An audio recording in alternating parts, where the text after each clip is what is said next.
And good afternoon, everybody, and welcome to Tech20 Tuesday for Tuesday, October 25th. My name is Jeff Whipple. I'm a digital learning lead for Anglophone West School District. And so you guys know the drill, Tech20 Tuesday, 20 minutes every Tuesday. And we talk about something digital and how you can use it for teaching and learning in your classroom. So today and next week, it's a two-parter. Today we're going to have a look at D2L Brightspace. So many of you are familiar with Teams as a learning platform, but for those in the high school especially, but also some middle and elementary, D2L Brightspace is a new tool, not necessarily new to New Brunswick or new to education, but certainly new to sort of the traditional classroom setup. And today to give us a walkthrough and show us the possibilities is my good friend Heather Roxborough from EECD, and Heather is a Brightspace training lead with EECD, and she's basically here to help support teachers across the province. And Heather, I'm going to turn it over to you, and I'm going to stop sharing. I think you should have sharing rights, so you can go ahead and do whatever you'd like to do with your screen. I do. Thank you very much, Jeff. So we'll go ahead, as Jeff said. I'm the D2L Brightspace training lead for the province. So I work with our online teachers and basically anybody in the province that is using Brightspace. I'm just going to try to bring up the Teams on my other screen here. So if you do have questions as we go through, please don't hesitate to interrupt. You can post it in chat, or you can just turn on your mic and ask a question. We don't have a lot of time, so it is just going to be sort of scratching the surface. I just want to really go over how you can get started using the platform. So what some of the resources that are already built in it that you can start using right away, and then how you might want to create your own resources within the platform and add your students. And again, any questions or concerns as we go, type them into chat or just interrupt me and we'll do our best to answer them as we go along. So for those of you who are new to Brightspace, what we have is what's called D2L Brightspace. D2L is the company, Brightspace is the actual product. Brightspace is the only product of theirs that we use, so we tend to use those terms interchangeably. And it's hosted on NBVLC. So the website is nbvlc.nbed.nb.ca. And it is, as Jeff mentioned, a full-featured learning management system. So you have used Teams before. It has a lot of the features of Teams, plus a lot of other features that you probably haven't seen. So you can add content, video, you can upload PowerPoints directly for your students there as well. Anything that you've already built, you can add, and you can also build content directly in Brightspace. And there are a variety of assessment tools built in already. So you have assignments where you can, add rubrics. I really like the rubric tool in Brightspace. It makes marking and leaving feedback a lot easier and faster if you're getting digital submissions. And you can also actually mark on submissions right within the platform using a tablet if you have it. So you don't have to download, mark it, and upload again, although you can do that as well. There's some communication tools like discussions built in. There's a portfolio tool, which we'll talk about next week. And there's lots of data tools too, so you can sort of see who's visited what page and look at that if you need to. It is available for all our K-12 students. Those accounts are created automatically from PowerSchool, so all the students are already in Brightspace. So you can add them to your course or class as soon as you get it. And they also this year added parent and guardian access. We haven't rolled it out in terms of letting every parent and guardian know, because if you're not using it in your classroom, there's nothing for them to log in to see. But if you do start using it, you can let your parents know how to log in, and we have that information for you as well. And of course, all our teachers can access it. Our teacher accounts are not created automatically, so you may run into a situation where your account isn't working or you don't have an account, especially if you're a new teacher, but we can get that created for you right away. Paul Michaud and Alan Steves are the two people on our team that deal mainly with account issues, and I'll have their contact information for you here at the end. There is actually a lot of integration with Brightspace and Teams, so you can use some of the features in Teams from within Brightspace, which is nice. And we have ReadSpeaker integrated with Brightspace, which is a tool that helps students, have text read to them. It can do some translation. There are other features like page masking that can help students that need to focus just on specific text, and it does both English and French, many other languages as well. And it is also quite mobile friendly. There are a few different apps that target different aspects of the learning management system. So the Brightspace Pulse app is primarily for students so that they can check their content, view announcements or activity feed posts, and view grades and assignments. The Portfolio app, which allows students to quickly upload to their portfolios without actually even having to log in. They can scan their QR code and go. And there's also an app just for parents and guardians. And parents and guardians don't sort of have access to the whole system. They just see information related to their child. So it's aggregated for them. So they would see activity feed posts and any portfolio items that have been shared, as well as any grades or assignments for their particular students. All right, so what you can access from Brightspace that we have set up. We have our online courses for our high school students, and then we have made these available as teacher resources, which we call our professional learning versions.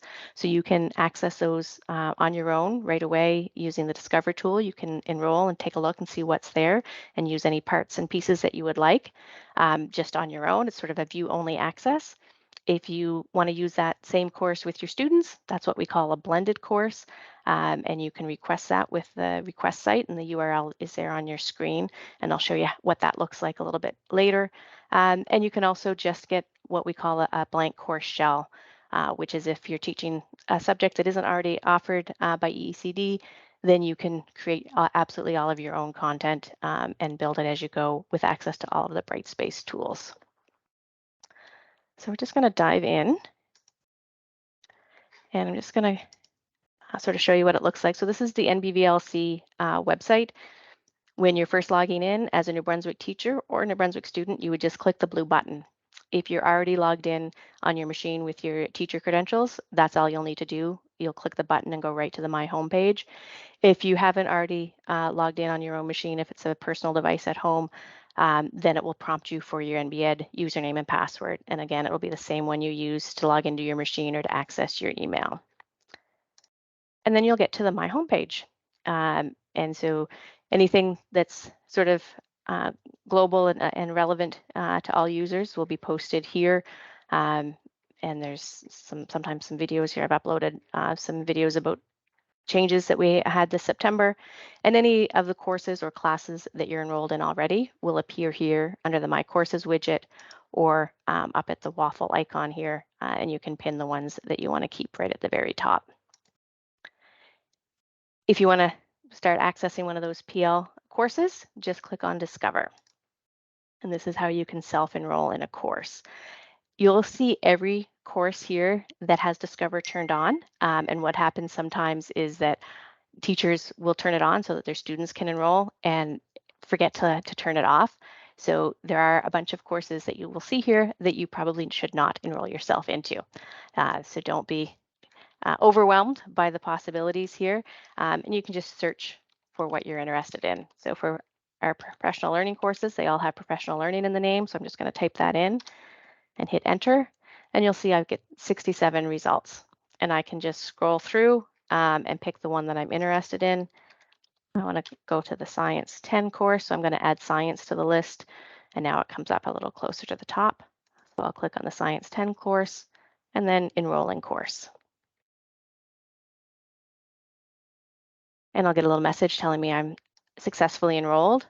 Even after I see that message, it does sometimes take a couple of minutes for this to sort of register with the system. So sometimes if you click on open course right away, you'll still get an error message that you're not enrolled. So just wait a couple of minutes and then try again. And then you're in. So this is basically, as I said, the high school course that would be used for grade 10 science students that you can look at and use whatever parts you would like. You'll see that there's a profile widget here for the teacher. So this is the teacher that teaches the online course, and she'll have her contact information in this widget. So if you have questions about the content, if you're looking at an assignment and you're not sure what it's about exactly or how it should be used, you can email this teacher and she'll help you out with that.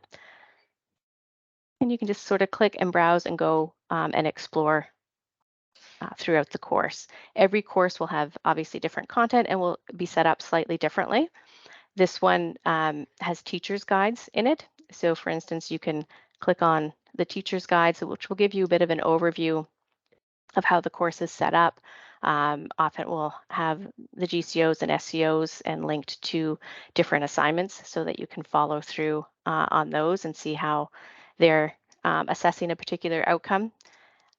You can go back to content and view each individual unit. So just you can collapse these. And this is important to note. This is the student view. When we go in as a teacher, if you get your own course, which I'll show you how to do, it will look different as a teacher view. This is a student view with the new learner experience. But you can expand whatever section you would like. Sometimes, as you can see, it takes a while to load, and you can just click on each page and view it. If you want to jump just to assignments, just click up on assignments, and you can click on whatever assignment you'd like, read the instructions. In this case, there's a document to download, so you can download that document, open it up, take a look. If it's something you want to use in your classroom, by all means, go ahead. You can edit it, modify it to suit your needs, and then use it. If you decide that actually there's a lot of things you'd want your students to access directly in this course and you want a copy of it to use with your students, that's when you would request a blended copy. So if we just go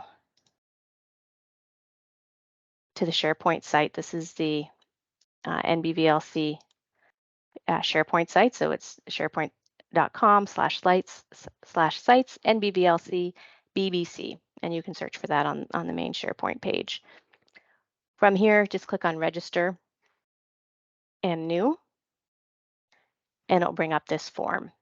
And basically, you would just fill it out with your name, your school, and for course type, you would choose Blended, and then you'll get a drop down and you can choose whatever course you would like. You might notice that the Science 10 course I was just showing you is not here yet. That's because it's just brand new and it's just being piloted this semester. Once the pilot is done and they've made any changes based on that pilot feedback, then they'll make it available to use as a blended course, and then it will appear in this menu. The other thing that will you can choose here is a K-8 homeroom. So if you're want a more streamlined homepage, what we've done is created these K-8 homeroom templates, which are really focused on using that portfolio tool that we'll talk about next week, and just the activity feed, which is a way to post sort of news items that are visible to both students and parents. If you want to just start from scratch, instead you would request a blank course, put in the name, and then if there's any special information you need to include, you can do that there. That's usually used for teachers that are maybe requesting a copy of their own course that they had last year that they want to just take it this year, make changes to, but they don't want to lose last year's copy. You can do that. Or if you know a teacher in another part of the province that has created a course that has said, yeah, you can have a copy of my course to use, you can do that there with their permission. We can make a copy for you, and then you can have access to their course and then modify it. So generally, once you submit this, most of the time the courses are going to be ready the next day. And Paul and Alan create those courses overnight using a file. So if it's been more than a school day or two, you can contact them if you're not seeing it show up here in your Waffle widget. So if you have a blank course, this is what you'll get. It basically has all the tools available, and then you can customize it to suit your needs. So just mousing over anything that has 3 dots generally is a good place to start, and you can make changes to that. If there are things that you're not seeing, options that you're not seeing, click on More and go to Course Admin, and you'll see those options. Or if you scroll down here on the page, there's a lot of how-to videos. You can also go to anything you need from Course Admin down here. It's basically 2 ways to access the same thing. So I just want to show you a couple of examples of courses, just so you have an idea of what it can do. Not so much how-tos, but just showing you some of the possibilities. So this is Natalie Miller's course. She's at Tantramar High School. So she would have gotten a blank course last year and created a Science 9 course. And as you can see on her homepage, she's made the nav bar an icon-based nav bar. She's changed her image. She's even used a replace string, so it shows my name when I log in. If you were logged into her course, it would show your name there. She's added a calendar widget here. Office 365 widget. So this is linked to my Office 365 account. I could go to my OneDrive. I can see here that I've got 2 unread email messages. So if you're using those features for students, it's a nice way to have that link for them right here.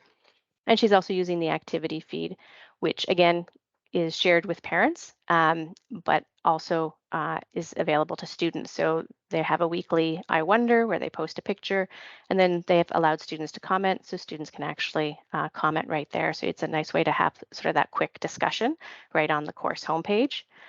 Parents, by the way, would only see the teacher's original post. They don't see any student comments on any of those things.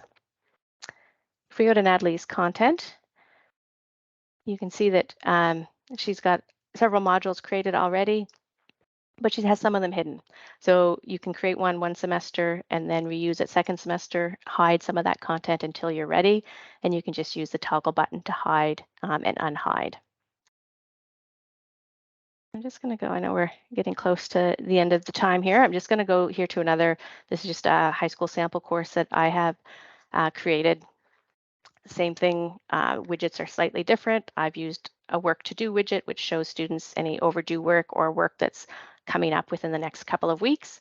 And it does sort of customize to that student. So if the student has completed this item, it doesn't show up for them, only the work that they still have to complete.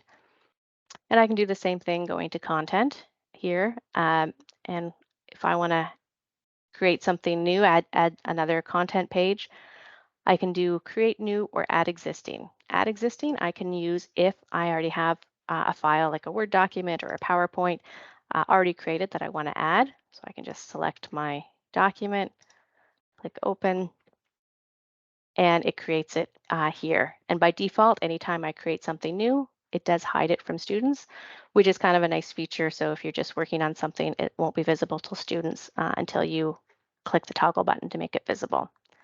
It does, as you can see, sometimes take a minute or two to render, and it converts that to a PDF version of the document. But when students are viewing it, they can still download it in the original format. So if you have a PowerPoint, they can still download the original PowerPoint. And you can see that the read speaker icon is here. I could choose to open it with Doc Reader. So even these PDF files that I've uploaded, the students can still have them read to them if they need to. The other thing I'll just show you quickly is this is the K-8 homepage version of the course. So if you request a K-8 homepage, this is what you would get. Navbar looks a little different. It's no content here. It's really focused on the portfolio and grades, including mastery view, which is an outcomes-based view. So if you add outcomes to your course, you can assess them and view them that way. And then we've got our activity feed, and it's really easy. You can create just a regular message post here. You can sort of type in. You also have that insert stuff button, so you can add videos. You can embed YouTube videos within that. And you can actually create a little quick assignment just right from your activity feed post as well. Just create your title, add some instructions.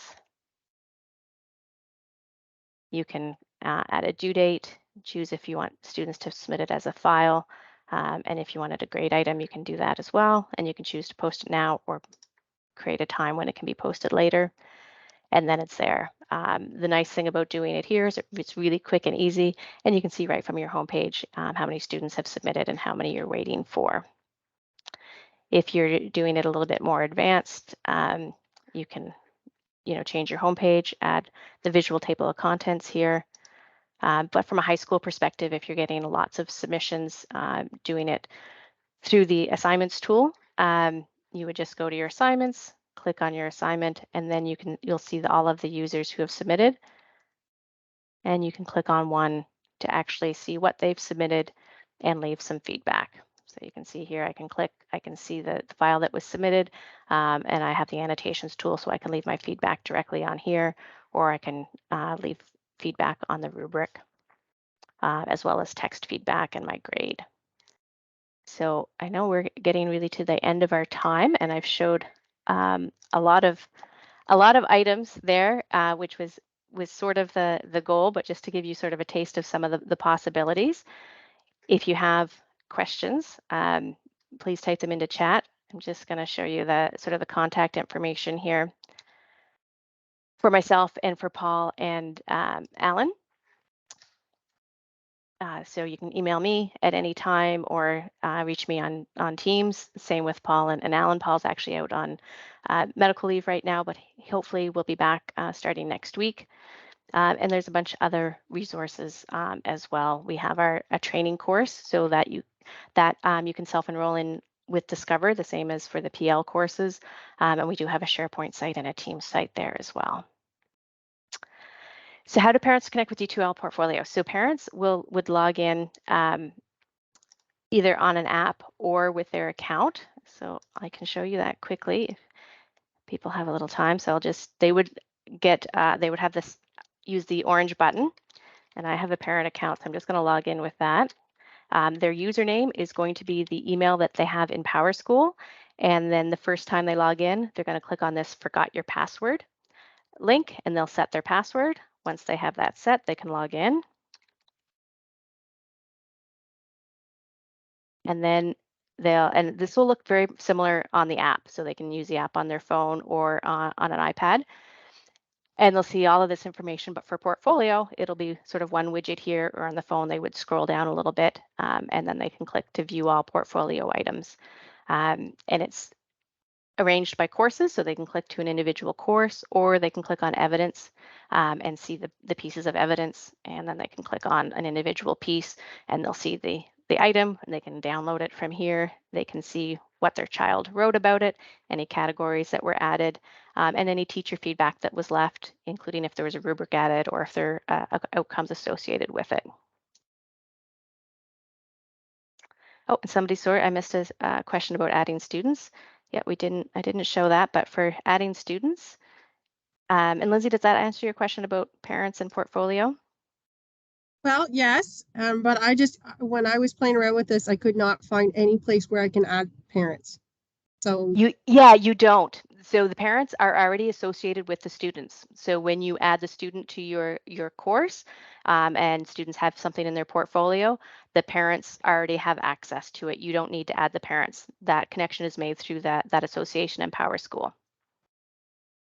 So if I added the students, though, like I just put in their names, it didn't come up like it didn't seem to be connected through PowerSchool. I just added.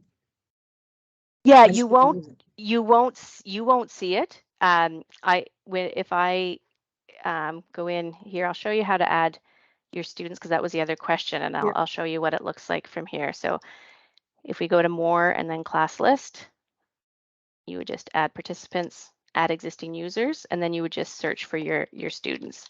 So I can search for Jeff here and just type in his name and search, and it does take a second or two sometimes. And then I would select them, select a role, and for your students, you're going to want to put them as face-to-face student. And this course has sections, so I have to add them to a section, and then I would click enroll selected users. But if I go to Portfolio here, and it will work for me, there's a glitch with the teacher seeing it, but I can go here to Penny's item, and when I share with parents or guardians, if I mouse over that question mark, I can see the authorized parents and guardians that are associated with Penny's account. Right now, this is not working for our teacher roles. The parents are there, and if they share it, the parents can see it. But when most teachers mouse over it, they'll just see a message that says there's no associated parents or guardians. And that's a glitch that we're working on with D2L Brightspace right now, and I hope to get that resolved this week. So what you're saying is, even though it says they're not connected, they are connected. They are connected, yeah. And we have done the testing, and they'll get that message they're not connected, but they share it. And when we go in with that parent account, the parent can see those items that were shared with them. So the only glitch is what it's showing to teachers. I think it's a permissions issue with something the way we have our roles set up. It's working for my role, but it's not working for most of our teacher roles. And as I said, as soon as that's resolved, we'll let people know. But I'm hoping that will just be in a couple of days. We have our meeting on Thursdays with our D2L representative. Okay, thank you very much. You're welcome. Were there any other questions? I know we're about 5 minutes over time, but I'm happy to stay if there are other questions. And I see, and by the way, thank you, Heather, for joining us today. And next week, we are going to have a deeper dive into that portfolio piece, which is Yeah, exactly. for especially for K-5 schools, maybe K-8, is really an exciting possibility, because what it's going to do, it's going to, I guess for many, they see it as a replacement for fresh grade, which kind of disappeared on us. So hopefully, next week you'll be able to join us and get that. If you do have additional questions, you can contact Heather. So she is, again, the D2L training lead for EECD, or any of our ASD-W digital learning lead team. Brenda Cameron, Carm Desjardins, Yvette Seeley, Wendy Thomas, and myself, and we can always try to help out as well. If we don't know, we know who does, because that's Heather. So thank you so much. I am going to stop the recording, but if people do have additional questions, where is